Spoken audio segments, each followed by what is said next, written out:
नाज़रीन, कुछ खबरें शामिल करते हैं एंटरटेनमेंट की दुनिया से। बॉलीवुड अदाकार गोविंदा की अहलिया सनीता आहूजा ने खानदानी पंडित के खिलाफ दिए गए अपने बयान को लेकर गोविंदा के अवाम से सामने माफी मांगने के अमल पर नागवारी का इजहार किया है।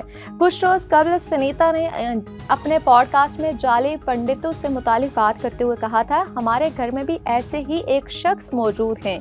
वो गोविंदा के पंडित हैं जो जाली हैं और पूजा के 2 लाख रुपए लेते हैं। गोविंदा ने सनीता के खानदानी पंडित के खिलाफ दिए गए बयान की मज़ाहमत करते हुए अवामी सतह पर माफी की पेशकश की थी। बॉलीवुड अदाकार ने इंस्टाग्राम स्टोरीज पर एक वीडियो बयान शेयर किया था जिसमें उन्होंने अपने पंडित की महारत और अपने खानदान के साथ उनके तवील ताल्लुकात का तफसील से जिक्र किया था। नाज़रीन, पाकिस्तान शोबिज़ इंडस्ट्री की सीनियर अदाकारा शाहीन खान ने कहा है कि अस्पताल से उनकी जिंदगी में तल्ख यादें वाबस्ता हैं और जब भी वो शूटिंग के दौरान अस्पताल के मनाजिर की अक्सबंदी करती हैं तो खुद ब खुद उन पर तारी हो जाता है।